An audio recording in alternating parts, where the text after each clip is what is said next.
Hello అండి, నేను మీ ఆలిమిఠాయి దొర్రాజుని. అందరికీ కూడా నా నమస్కారాలు. ఈ వీడియో ద్వారా మీ అందరికీ కొన్ని విషయాలు తెలియజేయాలని ప్రయత్నం చేస్తున్నాం.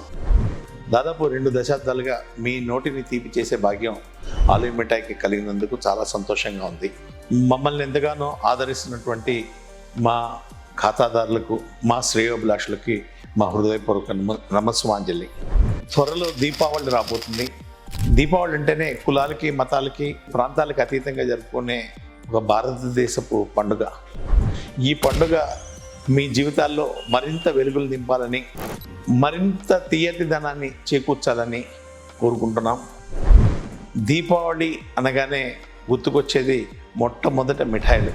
ఆ మిఠాయిల్ని ఎలా అందివ్వాలి, ఆ అందించే దాంట్లో ఉన్న ప్రత్యేకత ఏంటి, ఆ వివరాలని మీకు తెలియజేసే ముందుగా మీరు ఎవరికి ఇస్తున్నారు, ఎలా ఇస్తున్నారు అనే విషయాల్ని ప్రస్తావించుకుందాం.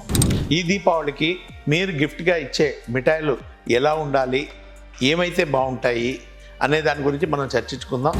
ఇక్కడ మీరు డిసైడ్ అవ్వాల్సింది ఏంటంటే, మిఠాయిలు ఎవరికి ఇస్తున్నారు.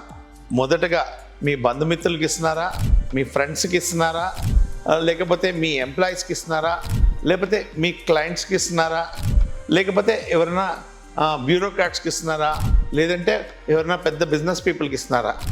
ఇలా మీరు ఎవరికి ఇస్తున్నారు అనే దాని మీద డిసైడ్ అయ్యి మీరు మిఠాయిల గిఫ్ట్ని సెలెక్ట్ చేసుకోవాల్సి ఉంటుంది. ముందుగా మీ అందరికీ సజెషన్ ఇచ్చేది ఏంటంటే, మీరు ఎవరైనా ఇంటికి వెళ్ళి వాళ్ళ ఇంట్లో వాళ్ళకి ఆ కుటుంబానికి ఒక స్వీట్ గిఫ్ట్ ఇవ్వాలనుకున్నారు. దీంట్లో మీరు మోతీచూర్ని సెలెక్ట్ చేసుకోవచ్చు, రసగుల్లా సెలెక్ట్ చేసుకోవచ్చు. ఎక్కువ రోజులు ఉండే ఐటెం కాకుండా వేరే ఐటమ్స్ సెలెక్ట్ చేసుకొని గిఫ్ట్గా ఇవ్వచ్చు. అలాగే మీరు ఇచ్చేది మీ ఎంప్లాయీస్కి అయితే దీపావళి అనేటువంటిది ఒక తీపి గుర్తుగా ఉండాలి కాబట్టి తప్పనిసరిగా మిఠాయిలు ఇవ్వండి. ఆ మిఠాయిలు కూడా కనీసం 4 నుంచి 6 రోజుల వరకు అవి ఫ్రెష్గా ఉండే విధంగా మిఠాయిల్ని సెలెక్ట్ చేసుకోండి. అలాగే దూర ప్రాంతాల్లో ఉన్న వాళ్ళకి మీరు మిఠాయిలు పంపించేటప్పుడు తప్పనిసరిగా డ్రై ఫ్రూట్ స్వీట్స్ సెలెక్ట్ చేసుకోండి. అందులో బైట్స్ కనుక మీరు సెలెక్ట్ చేసుకోగలిగితే ఒక 15 నుంచి నెల రోజుల పాటు ఉన్నా కూడా బైట్స్ ఎటువంటి ప్రాబ్లం రావు కాబట్టి బైట్స్ని సెలెక్ట్ చేసుకోండి.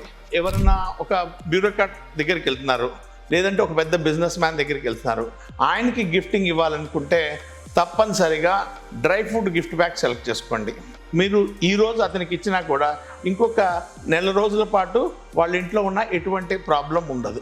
దీనివల్ల ఇంకో అడ్వాంటేజ్ ఏంటంటే, ఇవి ఎక్కువ కాలం చెడిపోకుండా ఉంటాయి కాబట్టి మీరు ఇచ్చిన గిఫ్ట్ని వాళ్ళు దాచుకొని ఎప్పుడు కావాలంటే అప్పుడు తినగలిగే అవకాశం ఉంటుంది. మీరు ఇచ్చే గిఫ్ట్స్లో ఇంకొక సర్కిల్ ఉంటుందండి. కార్పొరేట్ ఎంప్లాయీస్కి ఇస్తూ ఉంటారు, లేకపోతే కార్పొరేట్ క్లయింట్స్కి ఇస్తూ ఉంటారు. మీరు ఇచ్చే గిఫ్ట్స్ మీరు మీ ఎగ్జిక్యూటివ్కి ఇచ్చి ఆ ఎగ్జిక్యూటివ్ దగ్గర ఒక 2-3 రోజులు, 4-5 రోజులు ఉండి మళ్ళీ క్లయింట్కి చేరేసరికి ఎక్కువ టైం పడుతుంది కాబట్టి తప్పనిసరిగా ఇలాంటి వాటికి మీరు డ్రై ఫ్రూట్నే సెలెక్ట్ చేసుకోండి. సో ఇవి చిన్న చిన్న మెలకువలు. అలాగే వీటిని అన్నింటినీ కూడా ప్రతిసారి షాప్కి వెళ్ళినప్పుడు మీరు అడగండి, నా అవసరం ఇది, దీనికి నేను ఏం చేయగలను అనేది మీరు అడిగి ఇవ్వగలిగితే కనుక చాలా బాగుంటుంది. అందరికీ మరొక ముఖ్యమైన సూచన, కార్పొరేట్ గిఫ్టింగ్ మీరు కనుక ఇస్తూ ఉంటే ఒక 5 రోజుల ముందు వాళ్ళకి అందజేయండి. మీరు లాస్ట్ మినిట్లో అందజేస్తే వాళ్ళ అవైలబిలిటీలో లేకపోవచ్చు. ఊర్లు వెళ్ళే వాళ్ళు ఊర్లు వెళ్ళిపోతారు, లేకపోతే బట్టలు కొనుక్కోవడానికి కానీ, టపకాయలు కొనుక్కోవడానికి కానీ మీకు ఈ లాస్ట్ 3 డేస్ సెలవులు పెట్టచ్చు, లేదా ఇంట్లో లేకపోవచ్చు. కాబట్టి కార్పొరేట్ గిఫ్టింగ్ అనేది తప్పనిసరిగా 5 రోజుల ముందు హ్యాండ్ అవుట్ చేస్తే కరెక్ట్గా రీచింగ్ అవుతుంది.